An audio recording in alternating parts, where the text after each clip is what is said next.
Eu amo o título dessa aula, que é Não adianta querer performance de atleta com alimentação de amador. Bom, pessoal, o que significa essa frase, né? Que não adianta tu querer performar cada vez melhor se tu acaba deixando de lado a tua rotina de alimentação, a tua rotina de alimentação saudável e uma alimentação voltada para o objetivo que tu busca, tá? Então, é de extrema importância, independente da fase que tu estiveres, se é iniciante, se tu já está mais ali no nível de intermediário ou muito mais avançado na tua modalidade, é extremamente importante os ajustes da tua alimentação para o dia a dia. Por quê? Porque através dos nutrientes que a gente consegue, então, formar energia. A gente forma energia para que as nossas células consigam fazer tudo aquilo que precisa ser feito.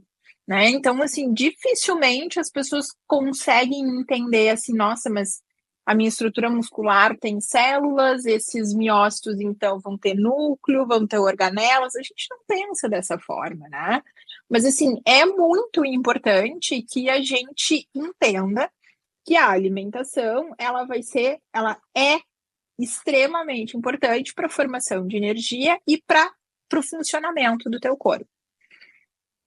Os carboidratos e as gorduras são fontes de nutrientes que melhoram, então, que ajudam o processo metabólico a fazer, então, essa energia para as nossas células, tá?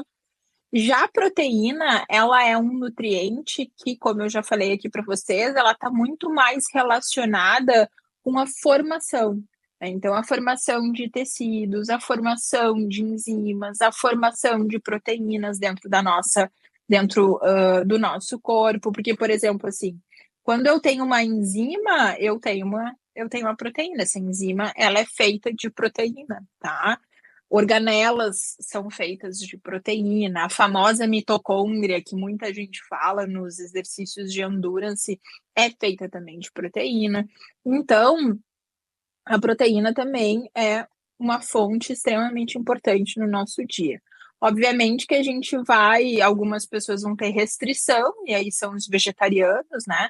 Mas que mesmo assim, hoje em dia, já conseguem fontes proteicas vindos de origem vegetal, tá?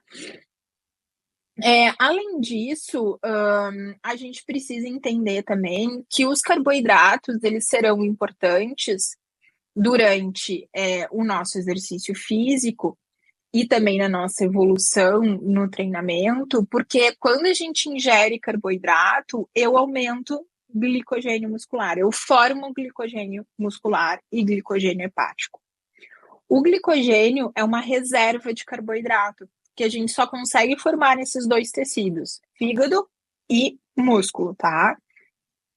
Ela vai ser muito importante para o músculo, porque esse glicogênio, durante o exercício físico, ele vai sendo quebrado para formar energia também.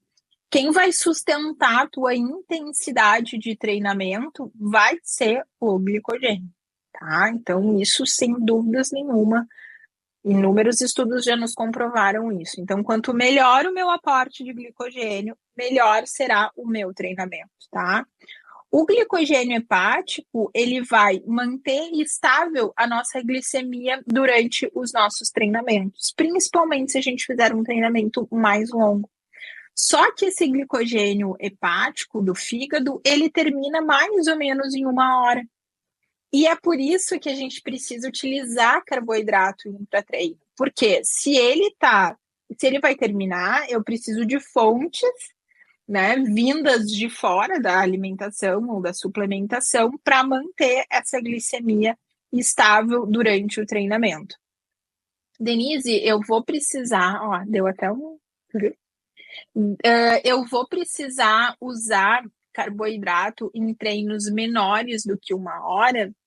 Acontece que às vezes, pessoal, quando a pessoa está num processo de emagrecimento, às vezes ela come um pouco menos de carboidrato, talvez seja interessante a gente utilizar para que a gente auxilie um pouco mais ali na produção de energia durante o exercício.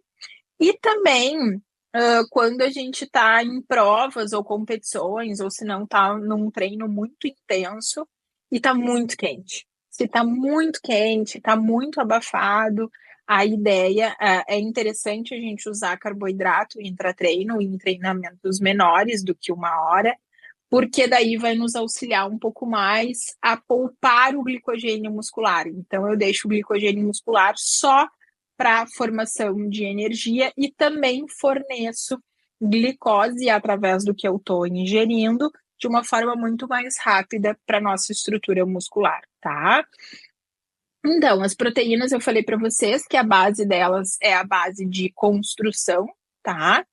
E depois as gorduras, elas vão ser importantes também para a formação de energia, para a formação da membrana plasmática, por exemplo, né, para a distribuição de gordura no nosso corpo. Existem vários hormônios que estão relacionados, né, com a formação não, com o metabolismo das gorduras, metabolismo do colesterol. Então, por exemplo, testosterona, todos os hormônios sexuais estão relacionados com as gorduras, né? Então, por isso que não é adequado a gente ter, sei lá, 4% de gordura corporal. Às vezes, nem atleta a gente acaba tendo essa quantidade toda, essa quantidade mínima de percentual de gordura, tá? Então, a alimentação, ela precisa ter todos esses componentes para que a gente consiga, então, performar melhor. E na próxima aula, agora, eu vou explicar para vocês o básico da alimentação do corredor de rua. Então, o que vocês têm que dar como prioridade na rotina de alimentação de vocês, tá bom?